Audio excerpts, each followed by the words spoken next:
হিন্দু ভাই এবং আমাদের মধ্যে মুসলমানদের মধ্যে এক ধরনের আমি একটা ডিফারেন্ট দেখতে পাই। বিশেষ করে হিন্দু ভাইরা যারা আমরা একসঙ্গে, আমার বন্ধুরা অনেক, আমি একজন আমার অনেক বন্ধু বান্ধব আছে এখনো, আমরা তাদের সঙ্গে বসি, আমরা আড্ডা মারি। এই আজকে কালী পূজা হলো, ওই বলি দিতে যাচ্ছে, সেখানে অনেকগুলো মানুষ গেল, মুসলমানরাও যাচ্ছে, তাদের অনুষ্ঠানে আসতেছে, কোনো ডিফারেন্স নেই, কিন্তু তাদের মধ্যে এক ধরনের উগ্রতা দেখা যাচ্ছে। আমরাও মানুষ, তারাও মানুষ। এখন আমরা সবাই একসাথে থাকবো। আমরা ইতিহাসে যতটুকু জেনেছি বা আমরা ক্লাস 4-এর বইয়ে যেটা পড়ি, যে হিন্দু মুসলমান বৌদ্ধ খ্রিস্টান সকলের দেশ আমাদের বাংলাদেশ।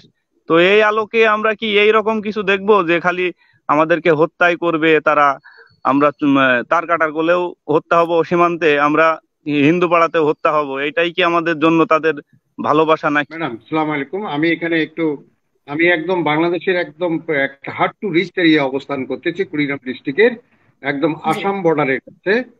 তো আমি আমি জাস্ট এখানে আমার যে এলাকাটা, এই এলাকাটার নাম হলো মাদারগঞ্জ। এইটা আপনার হিন্দু এবং মুসলমানের মধ্যে, এখানে আমরা মানে আমাদের বাপদাদার থেকে আমরা বসবাস করে আসতেছি, এবং এখানে আমরা একদম ভাই ভাইয়ের মতন করে অবস্থান করতেছি। এখানে কোনো রকম মানে হিন্দু মুসলমান কোনো প্রশ্ন আসেনি।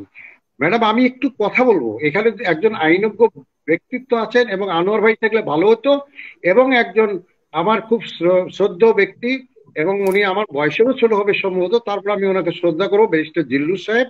এবং আইনের যে উনি আছেন আমাদের অ্যাডভোকেট সাহেব, আমি ওনাকে শ্রদ্ধা রাখি। আনোয়ার ভাই থাকলে ভালো হতো।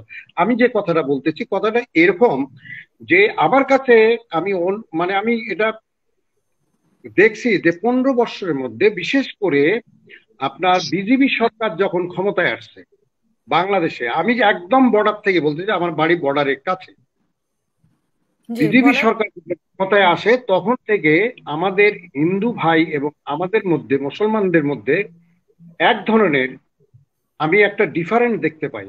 বিশেষ করে হিন্দু ভাইরা যারা আমরা একসঙ্গে, আমার বন্ধুরা অনেক, আমি একজন আমার অনেক বন্ধু বান্ধব আছে এখনো, আমরা তাদের সঙ্গে বসি, আমরা আড্ডা মারি। এই আজকে কালী পূজা হলো, ওই বলি দিতে যাচ্ছে, সেখানে অনেকগুলো মানুষ গেল, মুসলমানরাও যাচ্ছে, তাদের অনুষ্ঠানে আসতেছে, কোনো ডিফারেন্স নেই, কিন্তু তাদের মধ্যে এক ধরনের উগ্রতা দেখা যাচ্ছে। এই উগ্রতাটা মনে হয় যে কংগ্রেস যে সময় ক্ষমতায় ছিল বা তার আগেও যারা ক্ষমতায় ছিল, সেই সময় আমরা বা আমাদের মুক্তিযুদ্ধ থেকে আরম্ভ করে এবং বিজেপি আসার আগ পর্যন্ত আমাদের যে বাংলাদেশে হিন্দু এবং মুসলমানের যে ভ্রাতৃত্ববোধ ছিল, এবং বিজেপি সরকার আসার পর থেকে সেটা অনেক ডিফারেন্স দেখা যাচ্ছে। সেই কারণে আমি বলতে চাই, জিল্লুর স্যার যে কথাটা বলছেন এবং মামুন স্যার যে কথাটা বলছেন, এই কথা, এবং আনোয়ার ভাই যদি থাকতেন, এনারা আপনাদের কাছে আমাদের অনুরোধ থাকলে এই জিনিসগুলো আপনারা বিশ্লেষণ করেন, এবং যদি এইরকম বিশ্লেষণ করেন এবং এটার থেকে কিভাবে পরিত্রাণ পাওয়া যায়। আমরা ভ্রাতৃত্ববোধ ভাবে থাকতে চাই, আমরা বাঙালি জাতি, আমরা মুক্তিযুদ্ধ করেছি, আমাদের আমাদের একটা বিরাট একটা সভ্যতা আছে, আমাদের একটা সংস্কৃতি আছে, আমাদের অনেক আত্মীয় স্বজন। ধন্যবাদ সাইফুল ইসলাম, আপনাকে অসংখ্য ধন্যবাদ। আর যে মানে চেহারাটা দেখতে পারলে আসলে খুব ভালো হতো, এভাবে অন্ধকারে কথা বলাটা আমাদের জন্য একটু মানে অস্বস্তিকর আর কি। এমডি শহীদ, আপনিও আছেন অন্ধকারে, আপনার মাইক্রোফোনটা আনমিউট করে 1 মিনিট কথা বলবেন প্লিজ। আচ্ছা, জি হ্যালো, আসসালামু আলাইকুম। একটু আলো যদি দিতে পারেন খুব ভালো হয়, আলো। আমার একটা ছোট্ট একটা প্রশ্ন, আমি শুয়ে পড়েছি তো, শুয়ে শুয়ে আপনাদের টক শো দেখতেছি, ভালো লাগতেছে। আমার একটা ছোট্ট প্রশ্ন ছিল, আমাকে কি শুনতে পাচ্ছেন? আপনি কোথা থেকে বলছিলেন? কোথা থেকে বলছিলেন? নাটোর থেকে। নাটোর থেকে বলেন। প্রশ্নটা ছিল, কিছুদিন আগে যে ভারতের মোদী সরকার ঘোষণা দিয়েছিল অখণ্ড ভারতের, তো সেই অখণ্ড ভারতের কোন সংগঠন আমাদের দেশে তৈরি হয়েছে কিনা, এটা জানার জন্য আমার খুব আগ্রহ।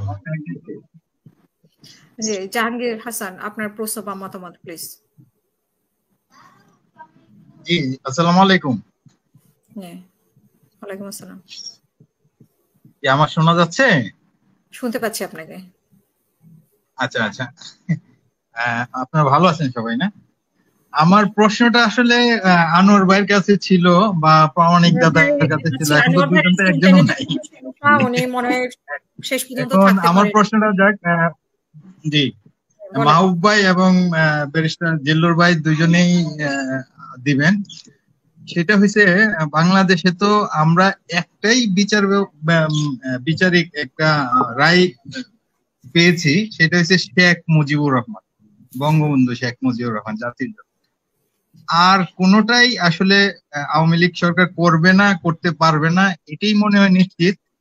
আর অন্য যা বলে ওরা, ওইগুলা হচ্ছে পলিটিশিয়ানদের কথা, এগুলো আসলে আমরা পাত্তা দিই না, পাত্তা দেওয়াও উচিত না।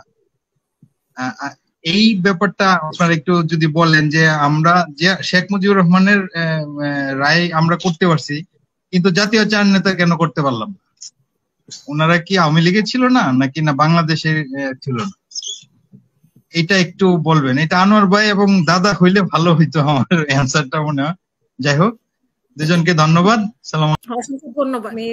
নাজবুল সাহেব, আপনার প্রশ্ন বা মতামত এবং আপনার মাইক্রোফোন, আপনার ক্যামেরাটা অন করবেন প্লিজ। ক্যামেরাটা, ধন্যবাদ সবাইকে, আলোচক সবাইকে শ্রদ্ধেয়, সবাইকে সম্মান। আমি ক্যামেরা অন করছি না, যেহেতু আমি একটু মাঠে আছি, তো ধানের ভুঁয়ে পানি দিচ্ছি, ঠিক আছে, অন্ধকারে আছি তো। আমি এখানে সারাদিন, আমি বলছি ফরিদপুর। জি বলেন। তো এখন বিষয় হচ্ছে এই হিন্দু মুসলমানের যে ব্যাপারটা নিয়ে আপনারা আলোচনা করছেন, এটা আমরা তো এখানে হিন্দু মুসলমান উচ্চারণ করি নাই, আমরা বলেছি যে মন্দিরে প্রতিমায়, আপনি মনে হয় আমাদের হেডিংটা দেখেন নাই, মন্দিরে প্রতিমায় আগুনে সন্দেহে পিটুনিতে দুজনের প্রাণ গেল, এখানে কোনো হিন্দু বা মুসলমান কোনো কিছুই উল্লেখ করা হয় নাই হেডিং এ। এখন মন্দিরে যে আগুন লাগলো বা আগুনের কেন্দ্র করে বা যাই হোক, একটা ওইখানে দুইটা মানুষ মারা গেছে, যে জায়গাতে মানুষ, যেখানে তিনটা মানুষ মারা গেছে, সেখানে 90% হিন্দু। এখন তাহলে মারলো কারা? মুসলমানের ওই সংখ্যালঘু মুসলমানরা, ওই ভারতের, ওইটা তো একটা রামরাজ্য, তো ওই রামরাজ্যের ভিতরে কি মুসলমানরা মারামারি করতে পারে? সম্ভব? আমি দেখছি যে আমি যখন একটা ব্যবসায়ী ছিলাম, তো হিন্দু পাড়ার ভিতরে ঢুকি, তখন যখন আমার ওয়াজ মাহফিল চলে আমার মাইকে, তো এই উনাদের পছন্দ না, উনারা মাইন্ডে নেই, উনারা মানে রিয়াক্ট করে অন্যরকম। মানে হিন্দুদের যে ব্যাপারটা, এটা সর্বক্ষেত্রে বা কোনো জায়গায় কোনো প্রতিষ্ঠানে গেলাম, সেখানে যদি কোনো হিন্দু অফিসার থাকে, উনার অ্যাটিটিউডটা একটু বেশি দেখি, মানে যে কোনো কাজে, যে কোনো ক্ষেত্রে। এই অ্যাটিটিউড বাড়ার কারণটা কি আসলে? মানে তারা এরকম করে কেন? আমরাও মানুষ, তারাও মানুষ। এখন আমরা সবাই একসাথে থাকবো।